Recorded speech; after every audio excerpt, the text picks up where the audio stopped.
पुरी भारत के उड़ीसा की एक ऐसी जगह जहां आए दिन चमत्कार होते रहते हैं और यहां वास करते हैं भगवान जगन्नाथ, जिन्हें कलयुग में ईश्वर का असल रूप कहा जाता है। जगन्नाथ मंदिर अपने अंदर कई राज छिपाए हुए हैं। कभी ये अपने आर्किटेक्चर से पूरे फिजिक्स को चैलेंज करता है, अब ये वाले नहीं और कभी अपने किचन से पूरे के पूरे मैथमेटिक्स को फेल कर देता है। यहां की जो प्रथा है वो विश्व प्रचलित है, वर्ल्ड फेमस है, क्योंकि ऐसा कुछ कहीं और देखने को नहीं मिलता। जो रहस्य इस मंदिर के अंदर है वो इतना ज्यादा खतरनाक है कि जिसने भी उससे पर्दा उठाने की कोशिश की है वो लिटरली मारा गया। और भी बहुत सारी बातें जो यहाँ के लोकल्स इस मंदिर के बारे में बताते हैं वो सच में रोंगटे खड़े कर देने वाली है। तो आज की इस वीडियो में आपको जगन्नाथ मंदिर के बारे में बताने वाला हूं, कुछ ऐसी बातें, कुछ ऐसे फैक्ट्स जिन्हें सुन के आप भी सोचने पर मजबूर हो जाएंगे कि इस मॉडर्न वर्ल्ड में, इस मॉडर्न एरा में क्या ऐसा पॉसिबल है।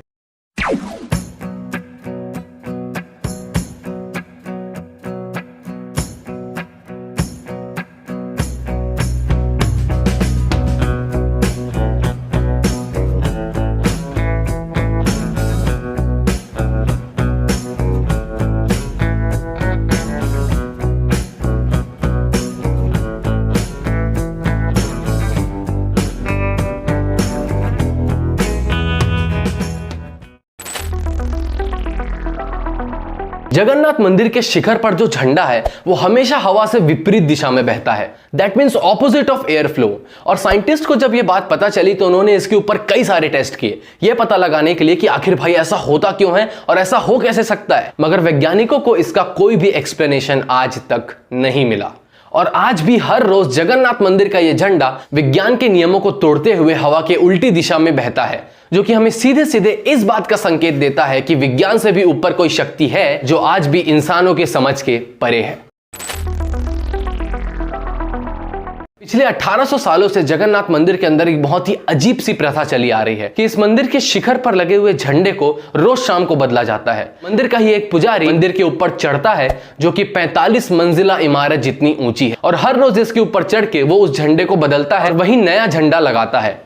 मगर इसमें चौंकाने वाली बात यह है, किसी भी दिन किसी की भी भूल से उस झंडे को नहीं बदला गया तो जगन्नाथ भगवान का यह मंदिर अगले 18 सालों तक बंद रहेगा। मान लो कि पुजारी किसी दिन झंडे को बदलना भूल जाता है या फिर किसी और कारण से वो बदल नहीं पाता, अगले 18 सालों तक भगवान के तथा उस मंदिर के दर्शन कोई नहीं कर पाएगा।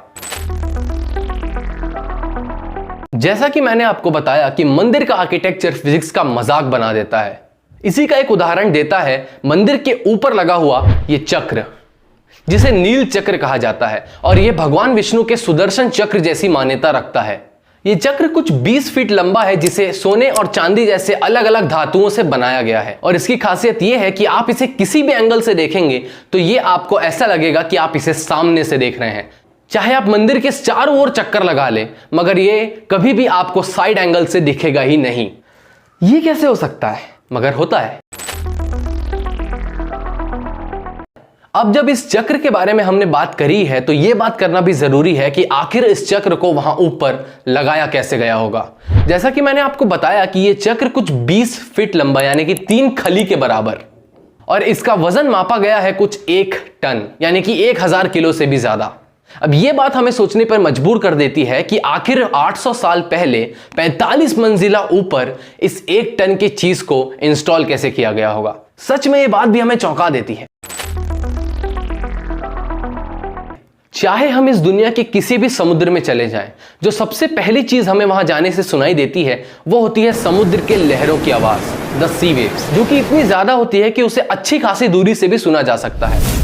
मगर जगन्नाथ मंदिर जो है, यहां पे भी बहुत ही मिस्टीरियस येट अमेजिंग चीज हमें देखने को मिलती है कि जब तक आप मंदिर के बाहर खड़े रहेंगे आपको समुद्र की वो नॉइस बराबर सुनाई देती रहेगी, मगर जैसे ही आप मंदिर के बाउंड्री में अपना पहला कदम रखेंगे समुद्र से आने वाली वो सारा नॉइस, वो सारा आवाज एकदम से आना बंद हो जाएगा। Isn't it amazing? ये भी जगन्नाथ मंदिर के आर्किटेक्चर का एक अजूबा है। चाहे वो कोई प्लेन हो, चाहे ड्रोन हो, चाहे चिड़िया हो, चाहे पक्षी हो, चाहे पतंग हो, जगन्नाथ मंदिर के ऊपर कुछ भी नहीं उड़ता। आप जब भी जगन्नाथ मंदिर के अंदर से आसमान को देखेंगे तो आपको अपने ऊपर कुछ भी उड़ता हुआ नजर नहीं आएगा। Literally nothing. और इस बात का भी आज तक कोई लॉजिकल क्लैरिफिकेशन नहीं है। किसी अंधेरी राह पर मैं चला जा रहा था, अचानक सामने से एक रोशनी दिखी। मैं घबरा गया, मगर मेरे मन ने कहा कि शायद तेरे पीछे कोई है। मैं जब मुड़ के देखा तो मेरे साथ मेरी परछाई के अलावा और कोई नहीं था। कहते हैं कि चाहे दुनिया में हर कोई आपका साथ छोड़ दे, मगर एक परछाई ही है जो कभी आपका साथ नहीं छोड़ती। मगर हमारी जगन्नाथ मंदिर इस चीज की भी मोहताज नहीं है। हमें अपने पूर्वजों को धन्यवाद करना चाहिए ऐसी मार्वलस आर्किटेक्चर के लिए कि उन्होंने 800 सालों पहले जगन्नाथ मंदिर को ऐसे डिजाइन किया कि उसकी परछाई बनती ही नहीं है। जी हां, चाहे किसी भी ओर से लाइट आए, किसी भी ओर से धूप आए, फ्रॉम एनी डायरेक्शन, जगन्नाथ मंदिर का शैडो बनता ही नहीं है। And that's really an engineering Marvel.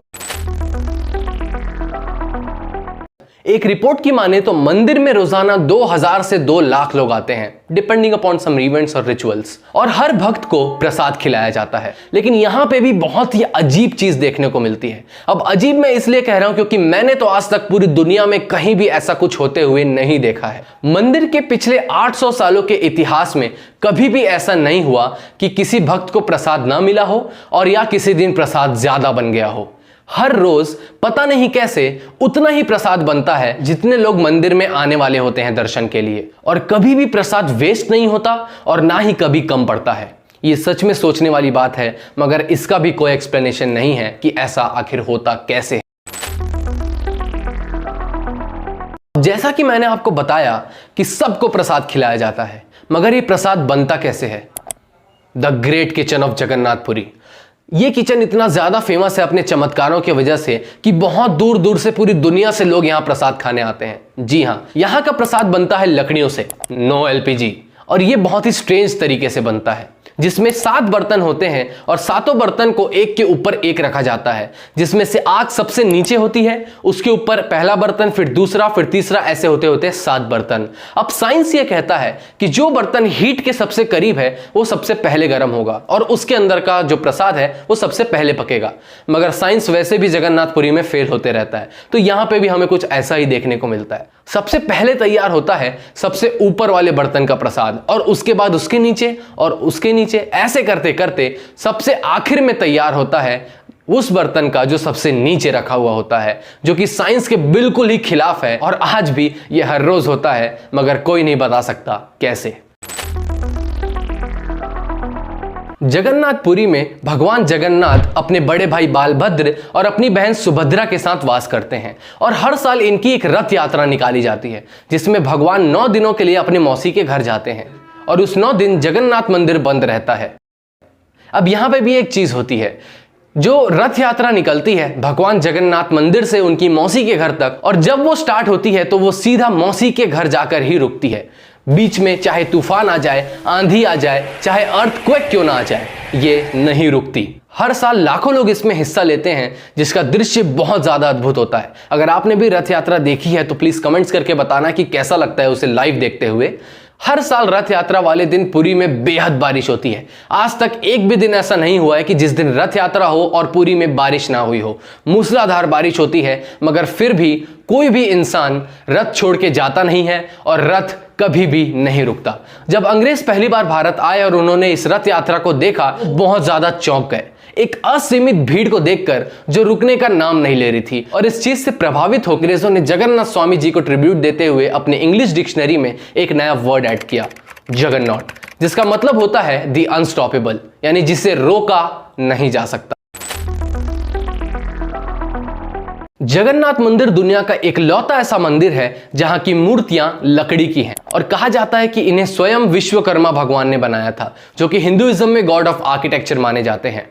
अब क्योंकि ये मूर्तियां लकड़ी की होती हैं, तो इनका लाइफ स्पैन भी ज्यादा नहीं होता, और इन्हें हर 8वें, 12वें या 19वें सालों में बदला जाता है, जो कि होता है सिर्फ अधिक मास के दिन। अब यहां जगन्नाथ मंदिर की सबसे खतरनाक और मिस्टीरियस चीज भी होती है। किसी चीज को पुरानी मूर्ति से निकालकर नई मूर्ति में लगाया जाता है।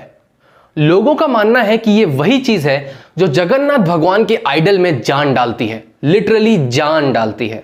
ये काम किया जाता है वहीं के पुजारियों के द्वारा, जो कि अपने आंखों में पट्टी बांधकर और अपने हाथ में ग्लव्स पहनकर चीज को, जिसे ब्रह्म पदार्थ कहा जाता है, पुरानी मूर्ति से निकालकर नई मूर्ति में स्थापित करते हैं। क्योंकि उस ब्रह्म पदार्थ को छूने की या देखने की इजाजत किसी को भी नहीं है, और जिसने भी ऐसा करने की कोशिश की है वो लिटरली मारा गया, उसकी जान चली गई। ये काम इतना ज्यादा सेंसिटिव होता है कि जिस दिन भी ये होने वाला होता है उस दिन पूरे शहर की बिजली काट दी जाती है, क्योंकि इसे टोटल अंधेरे में किया जाता है। कहा जाता है कि ये ब्रह्म पदार्थ और कुछ नहीं, भगवान श्री कृष्ण का हृदय है, दिल है। इसका आंसर हमें मिलता है महाभारत में। भगवान श्री कृष्ण की मृत्यु हुई थी और उनका अंतिम संस्कार हुआ था तो उनका पूरा शरीर जल गया था, मगर उनका हृदय नहीं जला, उनका दिल नहीं जला। उसे लोगों ने समुद्र में बहा दिया। वही समुद्र से तैरता हुआ जब 800 सालों पहले जगन्नाथपुरी तक पहुंचा और वहां के राजाओं को मिला तो उन्होंने इसे जगन्नाथ भगवान के आइडल के अंदर लगा। इतना बड़ा है कि इस पर एक डेडिकेटेड वीडियो बन सकता है। अगर आप लोग चाहते हैं कि मैं इस पे एक एक्सप्लेनेशन वीडियो बनाऊं तो आप लोग कमेंट्स करके बता सकते हैं। Guys, India has the most rich culture और हमारे भारत का जो स्पिरिचुअल हेरिटेज है वो पूरी दुनिया में प्रसिद्ध है, जिसे एक आसान भाषा में पहुंचाना इस चैनल का काम है। तो अगर आप लोग ऐसे ही और वीडियोस देखना चाहते हैं तो हमारे channel the knowledge library Hindi को सब्सक्राइब करें, इस वीडियो को शेयर करें और आपको किसी और टॉपिक पे वीडियो चाहिए तो हमें कमेंट्स करके जरूर बताना। इसी नोट के साथ मैं इस वीडियो को यहीं पर रैप अप करता हूं। मैं आपसे मिलूंगा बहुत जल्दी, तब तक के लिए देखते रहिए the knowledge library Hindi, because it's knowledge with a laugh. चल भाई, बोरिया बिस्तर उठा।